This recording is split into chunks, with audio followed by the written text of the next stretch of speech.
Hi parents, it's Kristen Tortorella, the junior high pastor here at North Coast Church in Fallbrook, and this is your weekend recap. This past Sunday, we started our parable series, and the parable that we studied was the parable of the Pharisee and the tax collector, and that was in Luke 18, 9 through 4.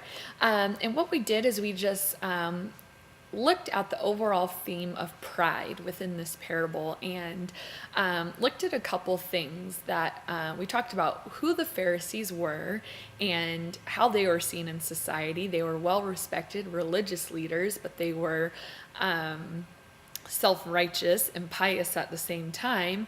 And then we looked at the tax collector, who was seen as kind of like the scum of society, the very bottom, and were despised by most people.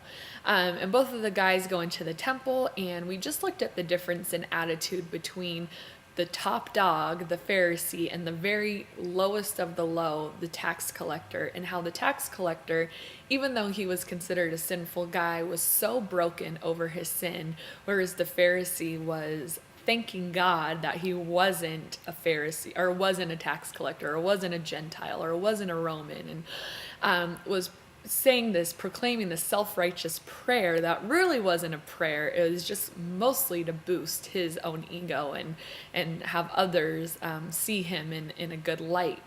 And we talked about pride in that, we don't really live in a world of Pharisees and tax collectors here in Fallbrook, nor anywhere, in this day and age. But all of us still struggle with pride, and pride is a huge deal because the Bible says that it is one of the things that God absolutely hates. And the Bible also says that God resists the proud but gives grace to the humble.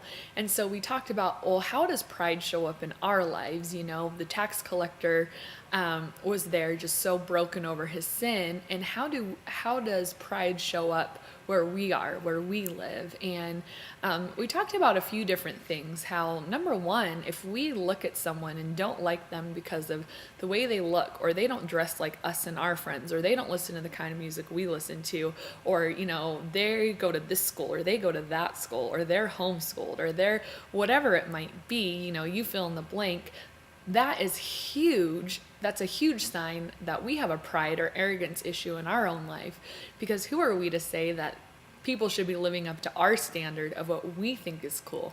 They're just as justified to do whatever they think is cool, and we're just as justified to do whatever we think is cool. But if they don't match up to our expectations and we treat them badly because of that, that's a huge source of pride. We talked about what it means to have a humble heart, and that a humble heart carries itself humbly, not proudly. And we looked at that example of the tax collector and how he was so humble and so broken over his sin and knew that he was a sinner. And Jesus said that guy, though a sinner, walked away more justified than the Pharisee because he was broken over his sin, and he knew he had a very accurate perspective of himself, and he was willing to face that and willing to be sorry for it. Also, we talked about that we need to compare ourselves to God, not other people.